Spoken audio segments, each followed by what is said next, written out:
Although God is but one and the spiritual teachings of all the faiths are similar, all religions are not same. The philosophical concepts are varied and different. The unique features of Hinduism are its belief in karma. Your present actions will determine your journey in the future. Punarjanam, reincarnation. Samsara, the eternal cycle of birth and death. Moksha, salvation. And Avatar Karan, God incarnation. These concepts revolve around the phenomenon of soul Atman. Hindu philosophy envisages two types of bodies for all beings: the physical or gross body called Thul Sarira and the subtle invisible body called Sukshma Sarira. Soul has been identified as the subtle, immortal, transcendental Sukshma Sarira.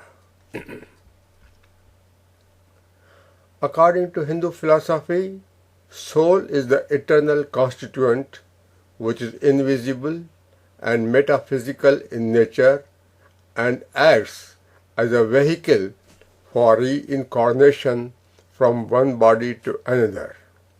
It also carries within it the notation of the past karmas as well as a genealogy map of our tendencies, the vasanas.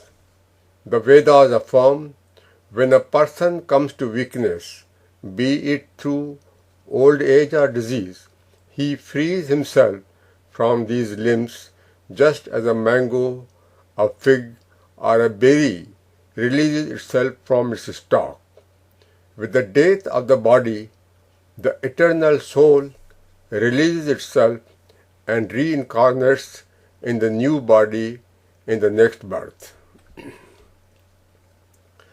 The soul, or Atman, according to Hindu philosophy, is considered to be the seed of the divine, which has all the potential to become godlike if nurtured and cultivated properly.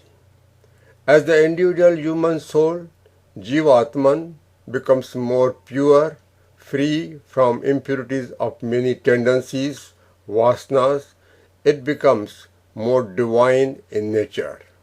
Thus, the Jivatman, the individual human soul, has the seed potential of the divine, but is not the divine itself. It needs to be purified of all its egoistical nature in order to become godlike and merge into the divine, known as Paramatman.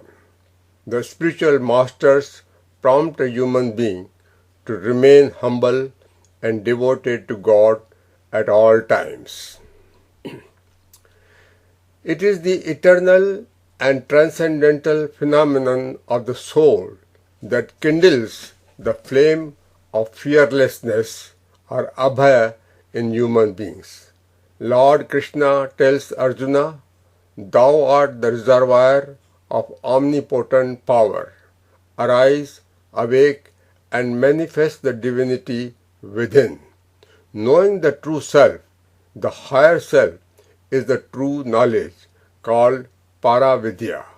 Hindu devotees are taught to disentangle themselves from the false, superficial, ego self, neti, neti, I am not this, and instead to assert, I am that, tat tvam asi.